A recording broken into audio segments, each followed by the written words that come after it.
So I do think that there is a crisis occurring, and I think you can.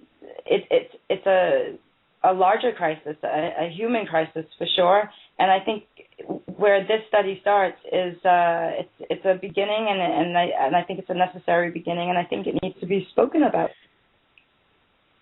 Okay. Michael, Brother Mike. Hey. Well, I definitely think that there's a serious crisis going on. Anytime, to me, I look at it as if you live in a war zone, which I kind of equate the hood as being just like a war zone, But when you live in a war zone, you're going to definitely be under traumatic times and traumatic experiences. So to me, it's only fitting that, if they did, whoever did any type of study, that you would find, that type of, those type of statistics, and you would find that there's, a lot of trauma going on. So I definitely, and I agree with you as far as the studies are concerned. You always got to be careful with it, but what it does is it just gives you an idea, and it also gives you the opportunity to do our own research to either prove or disprove what that study is actually saying. But in this case, I would say that even if they didn't do a study, just from, observation of my own and others, you could see that, the trauma that sisters go through on a daily basis. Okay. Tawana? I definitely think this is something that needs to be addressed in the community. I think that's kind of evident in some of the things that's coming up now. I'm not sure if you guys heard of Black Girls Rock, but that's a huge movement that's trying to focus on empowering African American girls and, learning how to start the process of healing and dealing with trauma. And so I think this is a huge topic. I think it's great. I think it's broad. I'm not too sure how focused we're going to get tonight, but it's definitely something that we need to address. I like the fact that Ohio, took it upon themselves to go for it. I think something needs to be done in some of these bigger cities like New York. It's definitely something that needs to be addressed. It's something necessary, and, it's vital to our future, I think, whether that's just the African-American community or just women in general. I mean, it's something that we need to seriously sit down and address. Okay. I have to say that I stumbled upon the whole project because I'm a teacher. I teach at a drop recovery program. And so my students, they are ages 16 to 22. They are women. Most of them have their own, have children already. So, naturally we're kind of connected. My boss is very connected, with a lot of community organizations. And so I stumbled onto the workshop, and I'm so glad that I went because, the subject is very near and dear to me, not just because of my own personal journey where I've had to overcome the trauma of my past, but also because of, my students. And what I see in them is they have experienced, the same trauma and more, a lot more, than what I've experienced because I had a supportive mother.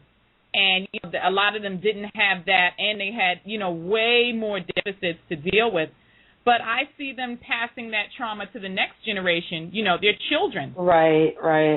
And I can say, I am a black woman, and these are black women, young black women. I find it hard to relate to them. I find it hard to relate to the choices that they're making, the choices that they're making as far as drug use, recreational drug use, as far as the men they choose, as far as, just their outlook and their thinking. And I can't necessarily attribute it to just a generation gap. It's not that. It's the trauma, that has affected them and affected what they've become. And, I see that even with my generation, with black women, where obviously, I don't mean to beat up on black women because we get this a lot. We're very sensitive, and we've got a lot of, strikes against us, just in this society. We are not seen as the ideal as far as beauty is concerned, or, desirability or this. We're fighting against that. We've got all these isms that we're struggling against, blah, blah, blah. It's not really fun to be a black woman right now, and in this society. And so I don't mean to beat up on us, but when I look at us, it's hard to deal with us. I hate to say it, but I've had my biggest struggles in the workplace have been with black women. I kind of, I kind of avoid a lot of, situations sometimes having to do with a lot of black women, just because I'm sorry, I know there's going to be a problem, and I'm not so sure that this is just the way we are. I think that trauma affects what we become. I definitely agree with you. I